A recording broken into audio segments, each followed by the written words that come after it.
There is a version of you that only exists behind a closed door.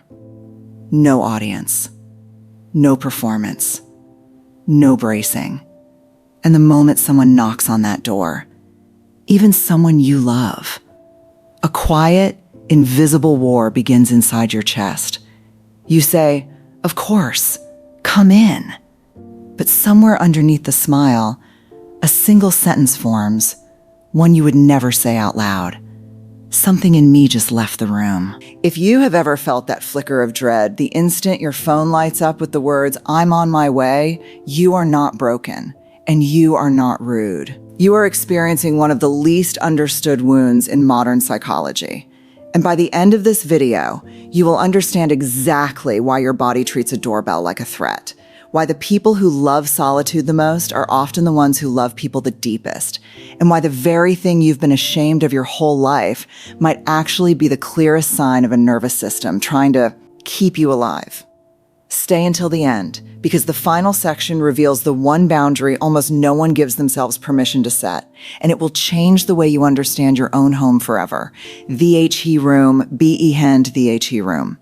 Picture a woman named Elena. She is 53 years old. To her coworkers, she is warm, generous. The one who remembers birthdays, who asks how your mother is doing, who always has a kind word in the break room. Nobody would ever describe her as cold. But every single evening, when Elena turns the key in her front door, something happens that she has never explained to anyone. Her shoulders drop 2 inches, her jaw unclenches, her breathing slows down without her even trying. It is not relief from a hard day. It is something deeper. It is the return to the only room in her life where nothing is required of her. This is what psychologists call the concept of territorial comfort. The idea that certain spaces become extensions of the self, not just physical shelter, but emotional architecture. Your home is not simply 4 walls and a roof. For people like Elena, it is a nervous system regulator. Every object has a place, because that placement is a form of control in a world that otherwise gives her very little of it. The angle of the couch, the exact temperature of the room, the particular silence of 4 p.m. on a Sunday. None of it is decoration. All of it is medicine. Now imagine the doorbell rings. A friend, someone kind, someone Elena genuinely loves. And yet, in that instant, something inside her tightens like a fist closing around a held breath. Not because she dislikes the person standing on the porch, but because a foreign variable has just entered a system she spent all day stabilizing. Think of it like a still pond. Nothing is wrong with the pond. It is calm, reflective, undisturbed. Now drop a single pebble into the water. Nothing catastrophic happens. No one is hurt. But the stillness is gone. Ripples spread outward in every direction, and it takes time, real time, for the water to settle again. This is what a guest does to a nervous system wired for territorial comfort. It is not rejection of the guest. It is grief for the stillness. And here is the part almost no one admits, even to themselves. Some of the warmest, most emotionally attuned people you will ever meet feel their chest unclench the second the door closes behind a visitor. Not because the visit was bad, because the performance is finally, mercifully, over. But why does simple human contact feel like a performance in the first place? To understand that, we have to go somewhere most people spend their whole lives avoiding. The exhausting, invisible labor of constantly being watched. The being witnessed. Every human being who has ever left the house has done a version of the same quiet math. How much of myself do I show right now? How much do I hide? Psychologists call this impression management, and most people do it so automatically they don't even notice the toll it takes. At the grocery store, you smile at the cashier. At work, you nod along in a meeting, even when your mind has wandered somewhere else entirely. At a family dinner, you laugh at a joke you've heard 11 times before because laughing is easier than explaining why you're tired of hearing it. None of this is dishonest. It is simply the tax of existing around other people. A small, constant tax, paid in fractions of a cent, every single hour you are awake and witnessed. For most people, this tax is barely noticeable. But for a certain kind of nervous system, the kind that processes emotional atmosphere with unusual intensity, that tax compounds. It builds. By the end of an ordinary Tuesday, it can feel less like fatigue and more like debt. This is where home becomes something sacred, not a stage, not a backdrop for another performance, the one square footage of the earth where the tax stops being collected. Think about a man named Marcus. At the office, Marcus is the steady one, the one people go to when a project is falling apart, because Marcus never seems to panic. He absorbs everyone else's stress calmly, hour after hour, meeting after meeting. What his coworkers don't see is the price of that calm. Every ounce of composure Marcus offers them, he is quietly withdrawing from a private, invisible account. And by 6 p.m., that account is nearly empty. He drives home in silence, not because he's upset, but because even the radio feels like one more voice asking something of him. He walks through his front door, and for the first time in 11 hours, no one needs him to hold anything together. His face can finally stop working. Now imagine his brother calls. "Hey, I'm in the area. Mind if I swing by for 20 minutes? Marcus says yes immediately, because he loves his brother. But something in his body sinks slightly, the way a phone battery drops from 20% to 18% the instant a new app tries to open. It's not dramatic. It's not visible. But it is real, and it is measurable in the quiet exhaustion Marcus will feel an hour after his brother leaves, an exhaustion completely disproportionate to a 20-minute visit. This is the invisible mechanism at the heart of so many misunderstood relationships. The people who cancel plans at the last minute, who go quiet after a long week, who seem to need an unusual amount of alone time. They are rarely avoiding the people they love. They are recovering from the cost of being witnessed by everyone else. But this raises an uncomfortable question. If solitude is this necessary, why does asking for it feel so shameful? Why do so many people apologize for needing a closed door?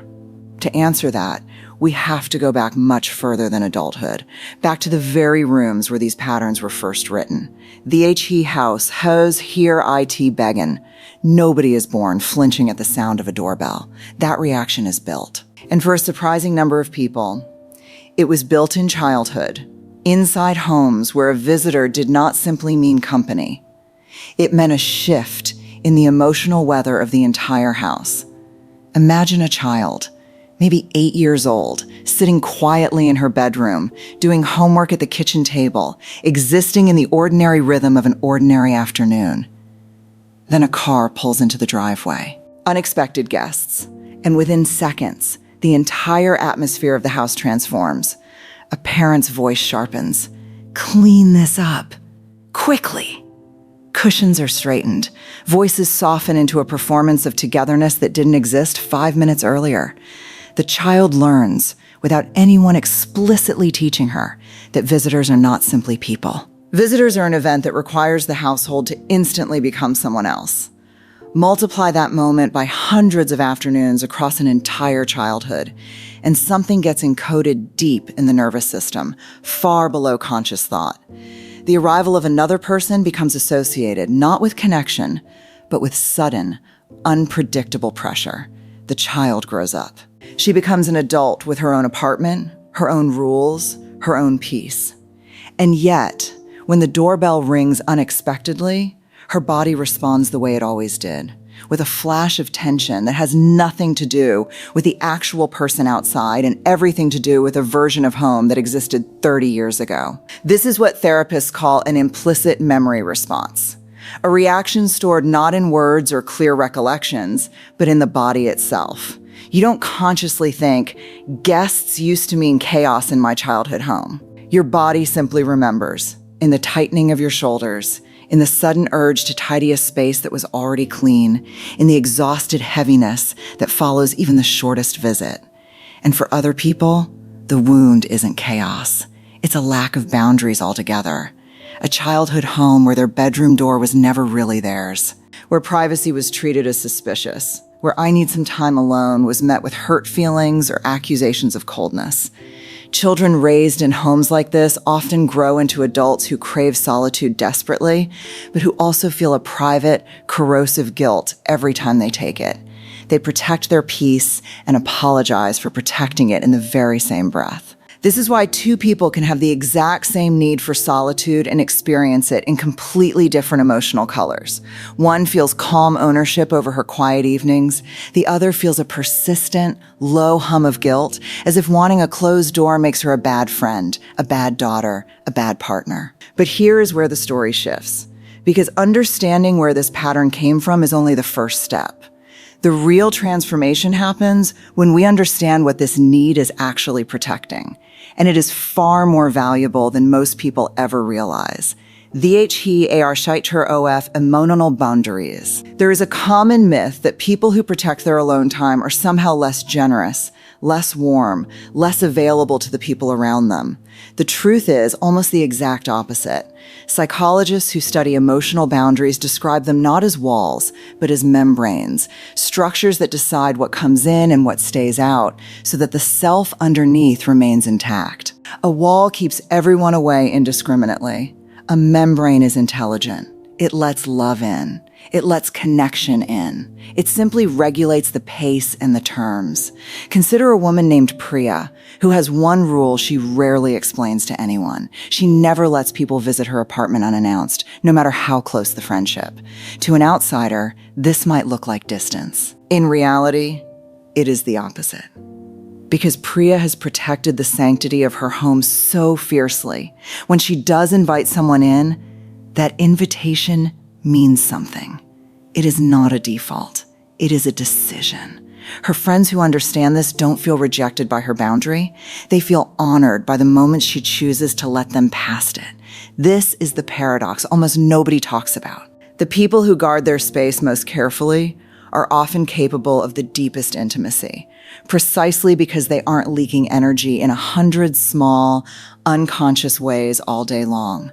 A person with no boundaries gives a little bit of themselves to everyone, constantly, until there's nothing concentrated left to give anyone fully. A person with clear boundaries gives less frequently, but far more completely.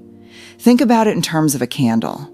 A candle with no protection, left out in an open wind, burns unevenly, gutters, wastes itself trying to survive every gust that passes by. But a candle inside a glass, shielded from the wind, burns steady, burns bright, burns long. The glass isn't cruelty. The glass is what allows the flame to actually last. This is why so many emotionally healthy people prefer to meet friends in neutral spaces. A coffee shop, a park bench, a walking trail, rather than constantly opening their home. It isn't secrecy. It's architecture. It allows them to be fully present with the people they love without also managing the emotional cost of their inner sanctuary being rearranged. And this preference often intensifies with age. Somewhere in their 40s, 50s, 60s, many people who spent decades saying yes to every visitor, every family gathering, every obligatory open door begin to feel something shift. They start to understand that the years remaining are not infinite, and that peace is not something to apologize for wanting. They begin choosing their home the way a person finally chooses their own name, not because they love people less, but because they finally understand what they are protecting and why it matters. But even once you understand this, even once you can name the mechanism, there is still one more layer beneath it. The emotional cost of pretending you don't need this at all. And that cost is heavier than most people realize. The wet prending. Here is the part of this story that rarely gets told. The guilt is often worse than the exhaustion itself. It is one thing to feel tired after a visit. It is another thing entirely to feel tired and ashamed of being tired, as if your own nervous system has betrayed you by needing rest from people you genuinely love. Consider a retired teacher named Grace. For 30 years, her classroom was full of noise, need, small hands raised in the air, constant demands on her attention. She loved it, and she gave everything to it. Now, in retirement, her adult children visit on weekends with their own children in tow, and Grace finds herself counting down the hours until they leave, and then hating herself for counting. What kind of grandmother feels relieved when her grandchildren go home? She asks herself in the quiet after the door closes. But the truth is, Grace isn't failing as a grandmother. She spent 30 years pouring herself into other people's children professionally, and now her nervous system has learned, correctly, that recovery is not optional. It is not selfishness. It is maintenance. A body that gave endlessly for 3 decades does not simply stop needing rest because the people asking for her energy are now family instead of students. This is the trap so many warm, generous people fall into. They mistake their need for solitude as evidence that something is wrong with their capacity to love. In reality, it is evidence of exactly how much they have already given. And this pretending has a cost that compounds silently over years. Every time you override your own need for stillness because you're afraid of seeming antisocial, ungrateful, or cold, you teach your own nervous system that its signals don't matter. Eventually, the body stops sending gentle signals and starts sending loud ones.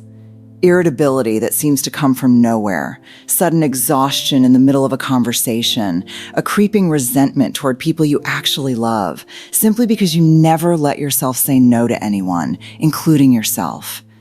This is why learning to protect your home isn't a small lifestyle preference. It is, for many people, the difference between sustainable love and slow-burning burnout.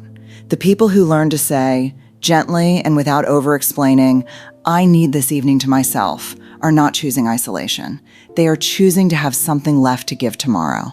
But knowing this intellectually and actually living it are two very different things. So how does a person actually begin reclaiming a space they've spent years treating as public property? That answer is simpler and more radical than you might expect. Reclaiming the HE room. The shift begins with a single, quiet reframe. Your home is not a courtesy you owe to other people. It is a relationship you owe to yourself. This does not mean shutting the world out. It means understanding that hospitality without boundaries eventually becomes self-erasure, and that the healthiest homes and the healthiest people are the ones who have learned the difference between generosity and depletion. Start small. Notice, without judgment, the exact moment your body tightens when someone says, "I'm coming over." That tightening is not rudeness. It is information. It is your nervous system telling you something true about your current capacity, and learning to listen to that information rather than override it out of guilt is one of the most powerful acts of self-respect available to any human being. Give yourself permission to say, "I'd love to see you. Can we meet somewhere else this time?" without treating that sentence as a betrayal of friendship. Give yourself permission to let the phone ring without answering the moment your body signals it needs quiet. Give yourself permission to walk into your own home and simply exhale without needing to justify that exhale to anyone, not even yourself. Because here is the deeper truth underneath all of this. The people who protect their inner sanctuary most fiercely are very often the same people who show up most fully when it matters. They are not the ones who love less. They are the ones who have learned, sometimes the hard way, that love without boundaries eventually turns into exhaustion, and exhaustion eventually turns into distance far larger than any closed door ever could. Your home does not need to apologize for being sacred. Your peace does not need to explain itself to be valid. And the quiet room you return to at the end of every difficult day is not a place you are hiding from the world. It is the place where you become whole enough to actually meet it tomorrow. If any part of this felt like it was describing you, you are not alone, and you are not too much. You are simply someone whose nervous system has always known something it took the rest of the world a long time to understand. That peace is not something you find outside yourself.